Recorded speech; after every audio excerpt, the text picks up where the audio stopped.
কৃতজ্ঞতা প্রকাশ করছি, ধন্যবাদ জানাচ্ছি। আমি সাধারণ ব্যক্তিকে প্রায় আমাকে অনুষ্ঠান ডাকেন। আর আমার বাড়ি যেহেতু পূর্ববঙ্গ, আমার বাইরে অনেকে স্কুলে পড়াশোনা করেছেন বা বাইরে ফ্যামিলির অনেকেই স্কুলের সাথে প্রথম থেকে জড়িত। সেই হিসাবে বা আরো আমাদের শামসুদ্দিন স্যার, ওনার সাথে ছাত্র জমানা থেকে ওনারা আমার সিনিয়র, অনেক সিনিয়র। এবং বিভিন্ন সময়ে বঙ্গবঙ্গের যে সামান্য একটা জীবন ছিল শিক্ষক বা স্কুল কলেজ প্রতিষ্ঠার সময়, তখন উনি অত্যন্ত আন্তরিকতার সহিত বঙ্গবঙ্গকে সাহায্য করেছিলেন। সেই সময় থেকে আন্তরিকতার কারণে এই স্কুলে কোনো ডাক দিলে মিস করি না, চেষ্টা করি বসে থাকার জন্য। যদিও আজকে আমি অত্যন্ত অসুবিধার মধ্যে ছিলাম, আমি ভাবতে পারি যে আজকে ওই অনুষ্ঠানে উপস্থিত হব। তবুও যাই হোক, আল্লাহর কাছে শুকরিয়া আদায় করি যে উনি আমাকে সুযোগ দিয়েছেন এই প্রতিষ্ঠানে আসার জন্য। এখানে স্যার বলেছেন যে আমি সুন্দরভাবে কথা বলবো বা কিছু কথা বলবো, কিন্তু আমি সেরকম কোনো ব্যক্তি নয়, কিন্তু সাধারণ মানুষ। আর যেহেতু আমার কলেজের প্রিন্সিপাল চেয়ারকে সম্মান দিয়েছেন, তো সেই হিসাবে আমি চেয়ারে বর্তমানে বসা আছি হিসাবে আমি উপস্থিত হয়েছি। আমি দু চারটি কথা বলবো ছাত্রীদেরকে উদ্দেশ্য করে। আমি এখানে এসে দেখেছি কলেজে তো অনেক সময় আমাদের প্রোগ্রাম যখন হয় তখন দুটা লাইন মেয়েদের থাকে, একটা লাইন ছেলেদের থাকে, এবং সেই একটা লাইনে ফুল থাকে না, হাফ থাকে ছেলেদের। এখানে যেহেতু সবাই মেয়েরা, তো মেয়েরাই ফুল আছো। আমি এরকম ব্যক্তি নয়, আমার এখানে আসবেন প্রফেসর শামসুদ্দিন আসতে পারেন বা সুলতাবাদের আসবেন, মূল্যবান কথাগুলো কিংবা শুনবে, কিন্তু আমি দু চারটি কথা বলবো, না বললে তো হবে না। আমরা গ্রামাঞ্চলের মেয়েরা, আমরা এখন সুযোগ হয়েছে, পরিবেশ হয়েছে পড়া। আমরা সবাই স্কুলে মা বাবা আমাদেরকে দেন, একটা বিশ্বাস আমাদের মা বাবা আমাদের উপরে রয়েছে যে পাশের গ্রামের ওই মেয়েটা, আমার গ্রামের ওই মেয়েটা, অমুকের মেয়েটা হাইস্কুলে পাস করেছে, তারপরে ডিগ্রি পাস করেছে, অনেক গ্রামে অনেক মেয়েরা মাস্টার ডিগ্রি করেছে। সেটা দেখে আমাদের মা বাবারও একটা বিশ্বাস রয়েছে, আমাদেরকে মানে মেয়েদেরকে এখন স্কুলে পাঠাবো। আমার মা করুণেসা বেগম, আমার মা নামখারে জন্মগ্রহণ করেছেন। নামখারের একদম পাশে আলাপুর এলপি স্কুল, কিন্তু আমার মাকে এলপি স্কুলে দেন নাই আমার নানা, আমার নানি। আমার মা আমাকে শুনেছি, মা বলেছেন উনি স্কুল দেখে নিন, মানে স্কুলের বারান্দায় উঠে নিয়ে পড়েছে। তো সেই পরিবেশ থেকে আমরা বর্তমানে আমাদের প্রতিটি ঘরে এখন মেয়েদেরকে আমাদের মা বাবা স্কুলে পাঠান, হাই সেকেন্ডারি কলেজে আমাদের পাঠান। দুই একটি কথা বলছো, তোমাদের যদি কথা যদি বন্ধ করো তো আমার কথা তোমরা শুনতে পারবে। কে কথা বলবে না, যদি আমার কথা না বলে তো আমাকে আবার রিপিট প্রশ্ন করবে, আমি আপনাদেরকে আবার উত্তর দেব। তো আমাদের মা বাবা আমাদেরকে স্কুলে পাঠান একটা বিশ্বাস করে যে আমার মেয়ের উপর আমার ভরসা আছে, আমার মেয়ে স্কুলে যাবে, আবার পড়াশোনা করে বিকালে আমার মেয়ে ঘরে আসবে এবং ইজ্জতের সহিত যাবে, ইজ্জতের সহিত আসবে। আমাদের ইজ্জত কোনোদিন নষ্ট করবে না, আমরা বেইজ্জত করবো না আমার মেয়েদেরকে। আমাদের পাশে করে চাচি, পাশে করে দাদি, অনেকেই আমাদের মা বাবাকে নিশ্চয়ই বলেন যে মেয়ে পাঠাচ্ছ, মেয়ে বড় হয়ে যাচ্ছে, আর বন্ধ করো, আর স্কুলে দেবে না, হঠাৎ কোনদিন অঘটন ঘটবে। এই ধরনের আমাদের গ্রামের আলোচনা হয়, আমরা গ্রামের মানুষ, আমাদের গ্রামে অনেকে হিংসাই করে এরকম বলে। আমি যেহেতু এখানে তোমরা সবাই মেয়েরা আছো, আমার কলেজে অনেক মেয়েরা আছে, আমি মেয়েদেরকে একটু ভালো করে সবসময় খেয়াল রাখি। যদিও এখন সংখ্যা অনেক বেশি হয়ে গেছে, প্রায় 1500-1600 হয়ে গেছে স্টুডেন্ট, তার মধ্যে প্রায় 1000-এর মতো মেয়েরা। তো আগে যেরকম করতাম ঠিক ততটুকু পারি না, তবুও মেয়েদেরকে একটু বেশি করে আমি খেয়াল রাখি যে একটা মেয়ের ভুলের কারণে যেন এই গ্রামের মা বাবারা বিশ্বাস হারিয়ে আর যেন অন্য মেয়েদেরকে স্কুলে পড়ানো বন্ধ না করে। যদি এখানে কিছু ছাত্রীরা তোমরা শুভ আছো, তোমরা বুঝবে যতদিন পর্যন্ত তোমরা স্কুলে পড়াশোনা করবে, এই গায়ের মধ্যে যখন স্কুলে ইউনিফর্ম থাকবে, এই ইউনিফর্মটা যতদিন গায়ে নিয়ে আমরা স্কুলে আসা যাওয়া করবো, ততদিন যেন আমাদের মা বাবার জন্য কোনো অসম্মানে না হয়, বা আমি যে স্কুলে আছি সেই স্কুলের যে ইউনিফর্মটা আমার গায়ে আছে সেই স্কুলের যেন কোনো ধরনের কাজ না হয়, কোনো ধরনের যেন বদনাম না হয়, এটা যেন আমরা শপথ নিতে হবে এবং স্ট্রংলি মানে আমরা এটা নিয়ে আমরা পারতে হবে, আদারওয়াইজ আমরা এর জন্য আর সময়ের পরামর্শ করব। আমাদেরকে রাস্তায় আসা যাওয়ার সময় আমরা অনেককে ডিস্টারবেন্স ফিল করি বা আমরাও সুযোগ দেই অনেকে। আমরা এখন মোবাইল পেয়ে গেছি, যদি আমাদের মোবাইল হাতে অনেকে নাই, তবুও আমাদের ঘরে মার, বাবার, ভাইয়ের সবার মোবাইল আছে, আমরা সুযোগ পাই মোবাইল ইউজ করার। আমি সবার কাছে রিকোয়েস্ট করব, এখন মোবাইল যদি বেশি ইউজ করো তাহলে ভবিষ্যতে মোবাইলের রিচার্জের পয়সা কালেকশন করতে কষ্ট হবে। এখন যদি মোবাইল বেশি ইউজ করো, ভবিষ্যতে যে সময়টা যাবে সেই সময়টাতে মোবাইলের রিচার্জ শুরু করার জন্য কষ্ট করতে হবে। আর এখন যদি মোবাইল কম ইউজ করো, এটাকে অ্যাভয়েড করো, তাহলে ভবিষ্যতে যে কোনো জায়গায় বসে মোবাইলটা চালাতে পারবে, কেউ তোমাদেরকে কিছু বলবে না যে ও উপযুক্ত হয়েছে এবং মোবাইল ইউজ করছে, কোনো ধরনের অসুবিধা হবে না। তাই ভবিষ্যতে ফুল রিচার্জ সহ মোবাইল ইউজ করার সেই প্ল্যাটফর্ম বানানোর জন্য আমরা এখন মোবাইলটাকে অ্যাভয়েড করতে হবে। আমরা সবাই পারবো তো? আমরা সবাই চেষ্টা করবো। আমরা অনেকেই পারবো বলে আমরা বলি, কিন্তু বাট এক সময় আসে যে না, একটু সময় দেখি, তারপরে মনে এরকম হয়, চাহিদা হয়ে যায় যে আরেকটু দেখি, আরেকটু দেখি, আরেকটু দেখি, আরেকটু দেখি। এখানে ছোট্ট একটা এক্সাম্পল দিই। আমার মার কথা বলেছি, আমার মা স্কুলের বারান্দায় পা দেননি, কিন্তু আমি 8 নম্বর ছেলে, আমার মায়ের 8 নম্বর ছেলে। বুঝতে পারছো? তোমরা অনেকে এখন ছোট পরিবার, ছোট পরিবারের মানুষ আছে এখানে, কিন্তু আমার পরিবারটা অনেক বড় ছিল। সেই পরিবারে 8 নম্বর ছেলে এবং বাবা মারা যাওয়ার প্রায় 20-25 বছর পর্যন্ত, মানে 20 বছর পর্যন্ত পড়তে হয়েছে, মানে ছোট্ট একটা অবস্থায় আমার বাবা মারা গেছে। এবং সেই ফ্যামিলির সবাইকে আমার মা পড়িয়েছে, সবাইকে, ইভেন গণরক থেকে নিয়ে যারা নিচে আছেন, সুপারিনটেন্ডেন্ট, সবাইকে আমার মা পয়সা দিয়ে, সবাইকে চেক দিয়ে মা সবাইকে পড়িয়েছে। তো শিক্ষা শুধু স্কুলের শিক্ষা হলে মানুষ যে জ্ঞানী গুণী হয়ে যায় সেটা নয়। আমরা পড়ার জন্য যে আমাদের মা বাবার যে কষ্ট, যেটা আমাদের মা বাবার যে প্রচেষ্টা, যেটা সেই প্রচেষ্টাকে আমরা মেনে নিতে হবে। তারা আমাদের ভালো চায়, আমাদের মা বাবা আমাদেরকে করে যেটা গাইড দেবেন, যেভাবে আমাদেরকে ভালো দেবেন, এই কাজটা করবেন, তখন আমরা মেনে নেব। আমরা মেনে নিয়েছিলাম, কারণ এই জন্যই মেনে নিয়েছিলাম, আমরা বুঝে মেনে নেই যে মা যেটা বলেছেন এটা খুব ভালো এবং আমি মহাপুরুষ হবো বলে আমি মেনে নিয়েছিলাম, সেটা নয়। আমার মা এরকম একজন শাসন কর্তা ছিলেন, যিনি নাক বা টাইমে না খেয়ে বাদ দিতেন না। আজকালকে আমাদের মা হয়তো এরকম হয়ে যেতে পারেন, বাদ না দিলে বাচ্চা মরে যাবে বলে আবার খাওয়া যাবে। আমাদের মা মরলে মরে যা, কিন্তু টাইমে বাদ খাওয়াতে সবার সঙ্গে ছিল না বলে বাদ দিতেন না।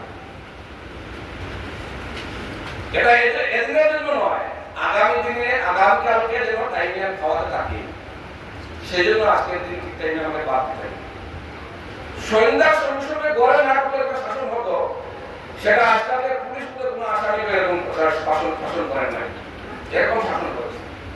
রাত্রে 12টা অবধি এক্সামের আগে আমরা সবাই পড়তাম এবং মা বাইরে একা হাঁটাহাঁটি করতেন।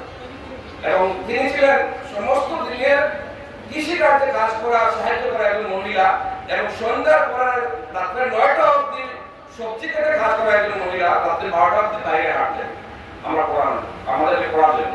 এবং সেই সময় আমরা না পড়লে রাতে ঘুম এসে গেলে লাল চা, মিঠাতে চোখে লাগানো, মুখ ধোয়া হয়ে পুরো করেছে।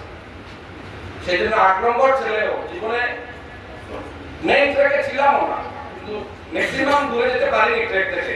আবার ট্র্যাকে এসেছি, আর পাতাকান্দি থেকে গেলাম, মানে পাতাকান্দি কলেজের প্রিন্সিপাল হয়েছি। এই বিধবা একজন মা মহিলা, যিনি আমাকে প্রচেষ্টা করেছেন। তো আমরা স্কুলের শিক্ষকদের কথা, আমাদের মা বাবার কথা, এটা যদি আমরা মেনে চলি, আমাদের বিবেককে বেশি ফাস্ট না করে, আমাদের যে এই আছে, এই যে আমরা পৃথিবী এখন দেখিনি ভালো করে, তো আমরা মা বাবা যেটা বলবেন, আমাদের শিক্ষা গুরুরা যেটা বলবে, সেটা যদি আমরা মেনে চলি, তাহলে আমরা জীবনে সাকসেস হব। এখানে যারা জুনিয়ররা আছে, সিনিয়ররা সামনে বসে আছেন, তারা শিক্ষকদের কথা মেনেছেন বলে, তারা মা বাবার কথা মেনেছেন বলে তারা আজকে ছুটি পেয়েছেন, তাদেরকে স্কুল কর্তৃপক্ষ ডেকে এনে আবার তাদেরকে সম্বর্ধনা দিচ্ছে। এবং আমরাও আজকে এখানে স্যার বলেছেন যে এই বছর আমরা 41 জন 41টা আমরা ছুটি পেয়েছি। আগামী বছর হয়তো 41 না হতে পারে, কমে যেতে পারে। রেজাল্টটা উনি বলেছেন যে 75 হয়ে গেছে, 75% হলে স্কুটি পাবে। আমার মনে করে এখন মানেনি, কারণ আমরা যখন স্কুলে পড়াশোনা করেছি তখন ফার্স্ট ডিভিশন একজন দুজন আসতেন, আমার মামা, আলতাফ মামা, আমার আপন মামা, কিন্তু ওনাকে ফার্স্ট ডিভিশন পাওয়ার পর দেখার জন্য আমি বাইরে চলে গিয়েছি যে ফার্স্ট ডিভিশন পেয়েছেন উনি কিভাবে চলেন, হাতে পাওয়াটা কিভাবে, হাতটা কিভাবে। আমার মামা আমি দেখতে গিয়েছি আর কয়েকদিন আগে আইসিএনআই পাস করেছে। এত বেশি পুরনো তো পুরো 50 বছর আগে ইতিহাস না, ওই কয়েকদিন আগে ইতিহাস।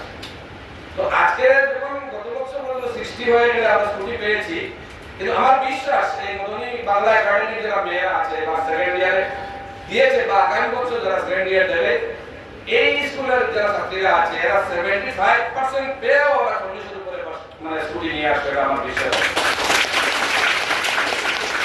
এই স্কুলে শিক্ষকরা পয়সার বিনিময়ে ওনারা পড়ান না, এটা অতীতে ছিল না, আজকেও নেই, ভবিষ্যতেও থাকবে না আমি মনে করি। কারণ কারো পরিবারের আর্থিক বা চলার কারণে মানুষের কিছু পয়সার প্রয়োজন হয়, স্বাভাবিক।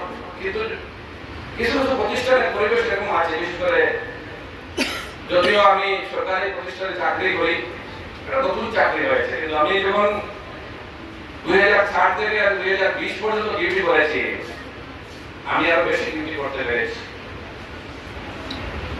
এখানে যখন টিচাররা শিক্ষকতা করেন, পড়ান, এই স্কুলে যে পরিবেশটা আছে সেটা হলো যে এই স্কুলের ছাত্রদের কিভাবে মানুষ বানানো এবং তাদেরকে কিভাবে ভালো রেজাল্ট, ভালো পারফরমেন্স তাদের দেখানো যায়, সেই মেহনত নিয়ে শিক্ষকতা করেন, পড়ান ছাত্রছাত্রীদের।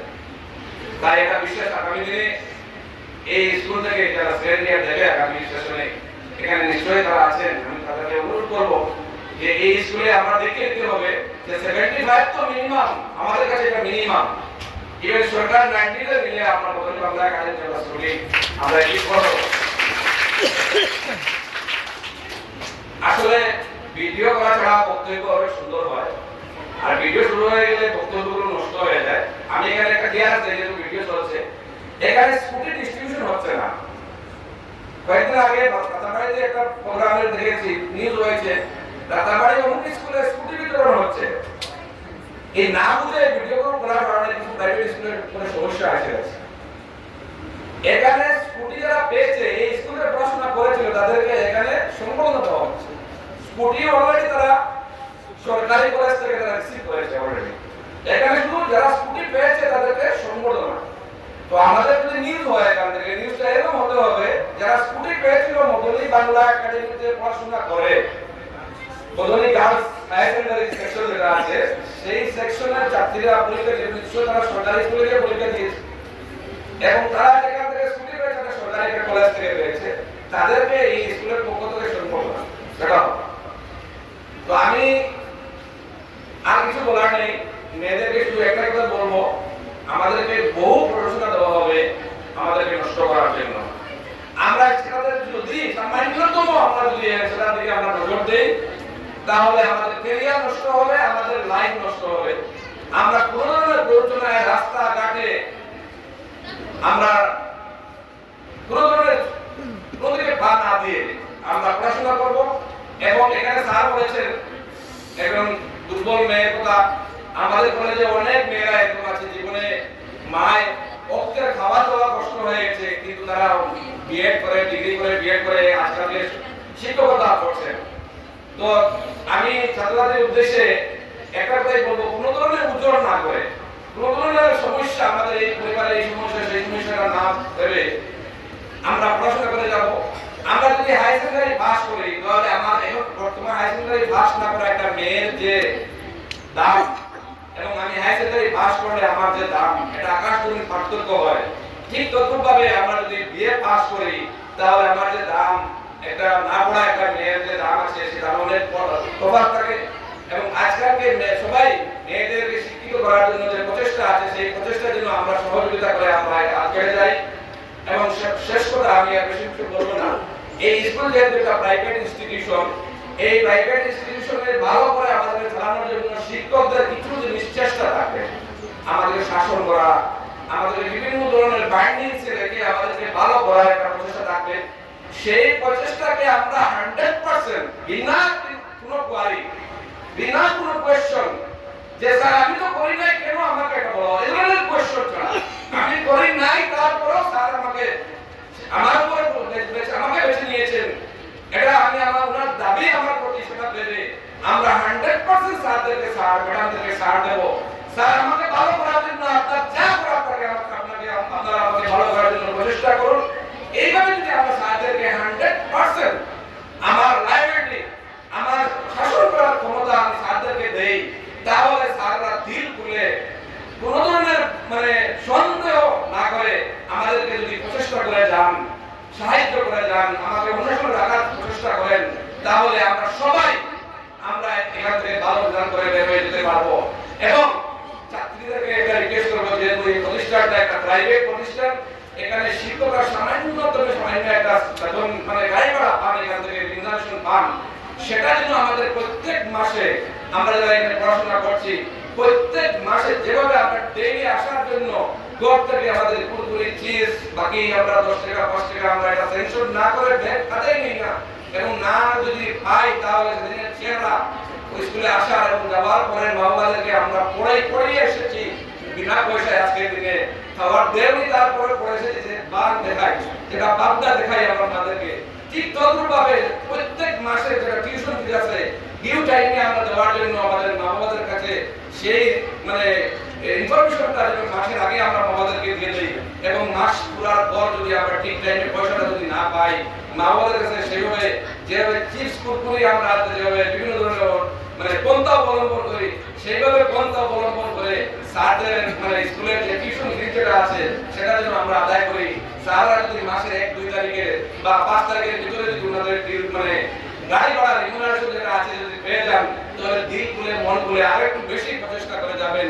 এইগুলো ছাত্রছাত্রীদের উদ্দেশ্যে বলে আগামী দিনে মদনী বাংলা একাডেমি বা মদনী যে আমাদের মনে করি একটা ট্রাস্ট, এই ট্রাস্টের যে হাই সেকেন্ডারি সেকশন যেটা আছে, গার্লস সিনিয়র সেকেন্ডারি যেটা আছে, সেটার উন্নতি বৃদ্ধি হোক আমি কামনা করি। এবং বিশেষ করে শামসুদ্দিন স্যারের এবং আমার সুফিয়ান স্যার অনেক আছেন পুরোনো যারা এখানে কাজ করেন বা কাজ করে যাচ্ছেন, ওনাদের সুস্বাস্থ্য কামনা করছি, কারণ ওনারা সবসময় স্কুলের নিচে সময় দিয়ে যাচ্ছেন এবং ওনাদের সহযোগিতা ওনারা একটা আছেন, যদিও আমি সবার নাম এখানে ধরছি না, সবাইকে পড়ার কাছে আল্লাহর কাছে প্রার্থনা করি যে এই এলাকায় মেয়েদের পড়ার যে প্রেরণা অনুপ্রেরণা যেটা জাগিয়েছে, এটা মদনী বাংলা একাডেমির হাই স্কুল সেকশন প্রথম যেভাবে মেয়েদেরকে তার নিরাপত্তা দিয়েছেন বা পড়িয়েছেন, সেখান থেকে ভালো রেজাল্ট হওয়ার কারণে আজকে এই আসমিন এলাকার মেয়েরা পড়ার জন্য উৎসাহিত হয়েছেন।